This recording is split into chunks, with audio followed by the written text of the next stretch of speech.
Hello, students. This is our next lecture. We are covering Indian polity through more than 500 MCQs. I am not counting the. We will cover the entire syllabus through questions. Once this is done, you can go.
State का नाम change करने के लिए किसी भी state का नाम, area या फिर बाउंड्री चेंज करने के लिए।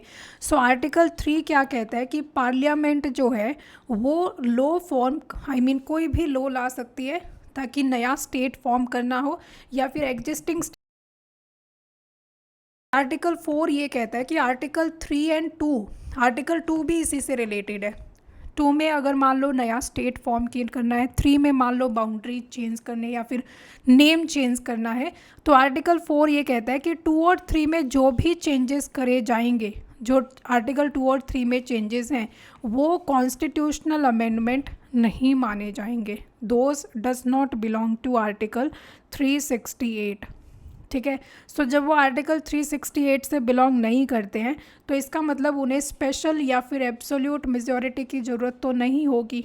तो फर्स्ट ऑप्शन तो गलत है। To change the name of the state we don't need special और absolute majority. Now option number 2, simple legislative process की ज़रूरत पड़ती है, सिंपल मेजॉरिटी की ज़रूरत पड़ती है in order to change the name of the state. Now option number 2, क्या प्रायर परमिशन ऑफ प्रेसिडेंट ज़रूरत पड़ती है? ऑलवेज रिमेंबर एवरीवन कि जब भी किसी बिल को इंट्रोड्यूस करना होता है जो कि किसी स्टेट का नेम या फिर बाउंड्री या एरिया चेंज करना चाहता है, उसमें प्रेसिडेंट की प्रायर परमिशन की ज़रूरत पड़ती है। बिफोर मेकिंग दिस रिकमेंडेशन जो प्रेसिडेंट है वो उस बिल को रेफ़र करता है कंसर्न स्टेट गवर्नमेंट को। जिस स्टेट में चेंजेस किए जाने हैं ना, उसकी गवर्नमेंट को प्रेसिडेंट रेफ़र करेगा टू ऑब्टेन की मतलब व्यूज़ क्या हैं आपके इस चीज़ पर, और उसके लिए एक पीरियड भी स्पेसिफाई किया जाता है। So with in that specified period state government को अपने व्यू पॉइंट्स बताने होते हैं। एंड द इम्पोर्टेंट पॉइंट यहाँ पर ये है कि जो स्टेट लेजिस्लेचर रिकमेंडेशन देगी ना, वो रिकमेंडेशंस पूरी तरह से एडवाइजरी होते हैं, बाइंडिंग नहीं होते हैं। सो मान लो कि स्टेट ने बोला कि नहीं नहीं हमें नाम चेंज नहीं करवाना या फिर इस तरह से चेंजेस करवाने हैं, तो वो सारे जो रिकमेंडेशंस हैं ज़रूरी नहीं है कि उस लॉ में लाए जाएं या फिर किए जाएं, एक्सेप्ट किए जाएं। सो वो बाइंडिंग नहीं होते हैं, वो सिर्फ एडवाइजरी होते हैं।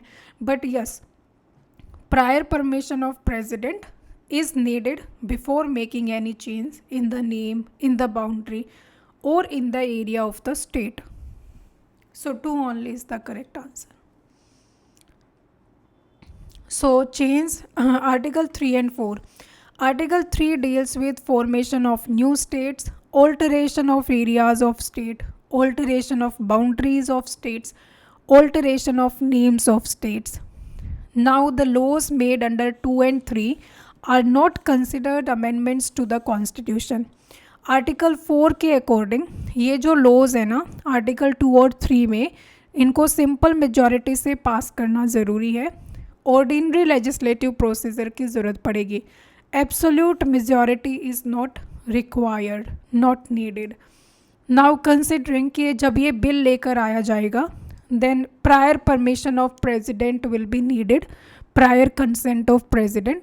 President refers the bill to the concerned state legislature for expressing its views, and the state legislature's views are not binding on the president or the parliament. Next question. With reference to the UPSC, Union Public Service Commission, first option, it is mandated with the classification of services and cadre management of selected candidates.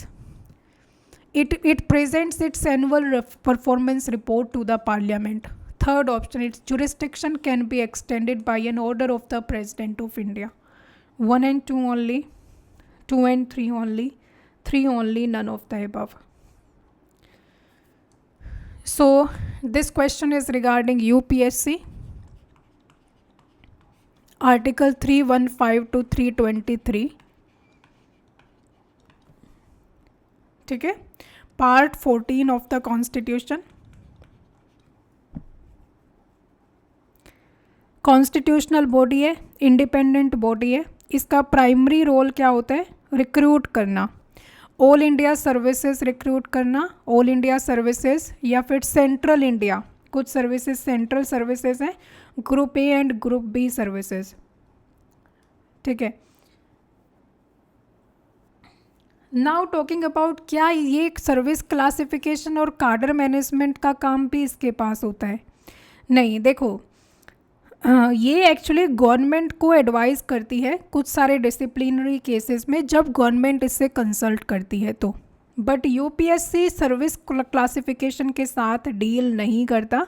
आपको पता होगा DOPT का काम होता है, ये department of personal and training, उसका काम होता है सर्विस क्लासिफिकेशन, कार्डर मैनेजमेंट और ट्रेनिंग का, ठीक है। सो ये यूपीएससी का काम नहीं होता है। दूसरा ऑप्शन क्या है इसमें कि it presents its annual performance report to the parliament, ये प्रेसिडेंट को रिपोर्ट करता है, पार्लियामेंट को नहीं करता है, ठीक है। Union Public Service Commission president को रिपोर्ट करता है, सो बाद में प्रेसिडेंट रिपोर्ट पार्लियामेंट को सबमिट करता है, but it does not directly present the report to the parliament. So second option भी इनकरेक्ट हो जाता है। Third option, its jurisdiction can be extended by the order of the president of India. See, ये भी गलत है, president इसकी jurisdiction extend नहीं कर सकता है, इसकी जुरिस्डिक्शन जो है वो सिर्फ और सिर्फ पार्लियामेंट एक्सटेंड कर सकता है लेजिस्लेशन के through. Parliament through legislation can extend the jurisdiction of UPSC, understood. और ऑल्सो जो अदर जो ऑर्गेनाइजेशंस है ना, मान लो कि और ऑर्गेनाइजेशंस भी इसके अंडर कवर करनी है, इंस्टीट्यूशंस भी कवर करना है, उसी को तो बोलते हैं जुरिस्डिक्शन को एक्सटेंड करना, तो उस केस में पार्लियामेंट कर सकता है, प्रेसिडेंट नहीं कर सकता है।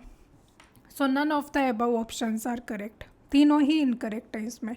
सो यूपीएससी सेंट्रल रिक्रूटिंग एजेंसी है इंडिया की, इंडिपेंडेंट कॉन्स्टिट्यूशनल बॉडी है, आर्टिकल 315 to 323 है, पार्ट 14 है। All India services group A group B की जो सेंट्रल सर्विसेज हैं उसके रिक्रूटमेंट के साथ it is concerned. It also advises the government on promotions या disciplinary matters, but it is not responsible for service classification, पे condition, service condition, कार्डर management, training. ये सब काम किसका है? ये सब काम डीओपीटी का है। यूपीएससी अपनी जो एनुअल रिपोर्ट है वो प्रेसिडेंट को सबमिट करती है, प्रेसिडेंट फिर जो रिपोर्ट है उसको पार्लियामेंट के पास प्लेस करता है। UPSC does not directly present its annual report to parliament. Also जो एडिशनल फंक्शंस है ना, यूपीएससी को एडिशनल फंक्शन दिए जा सकते हैं पार्लियामेंट के द्वारा थ्रू एन एक्ट, ठीक है। Next question, consider the following statements. हमें ये बताना है कि ये जो फीचर्स है ये कौन से एक्ट के हैं। Viceroy was made the direct representative of the British crown, it constituted the secretary of state for India, it abolished the court of directors and board of control. So ये कौन से act से हुआ था? 1858 वाला, 61 वाला, 92 वाला, 1909 का काउंसिल एक्ट, कौन से एक्ट के प्रोविजंस हैं यार? ये जो एक्ट है ना, जो हिस्टोरिकल बैकग्राउंड वाला चैप्टर है, मैं आपको शॉर्ट ट्रिक के थ्रू याद करवा दूंगी। सो हम एक सेशन ऐसा ले लेंगे जिसमें हम ये सारे एक्ट्स कवर करेंगे।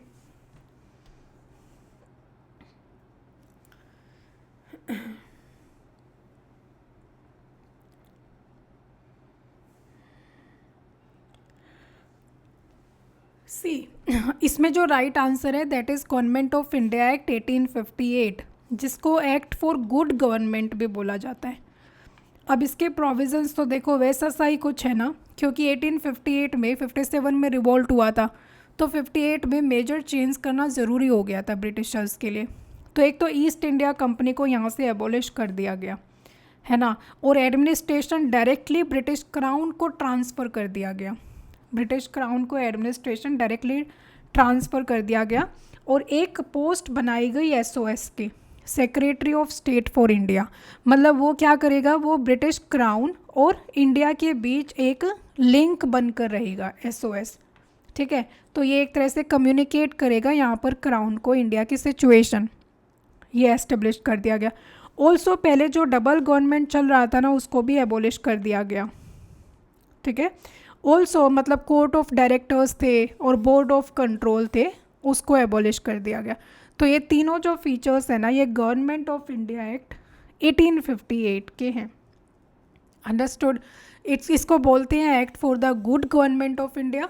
ईस्ट इंडिया कंपनी को एबॉलिश कर दिया गया, पावर डायरेक्टली ब्रिटिश क्राउन को ट्रांसफ़र कर दी गई।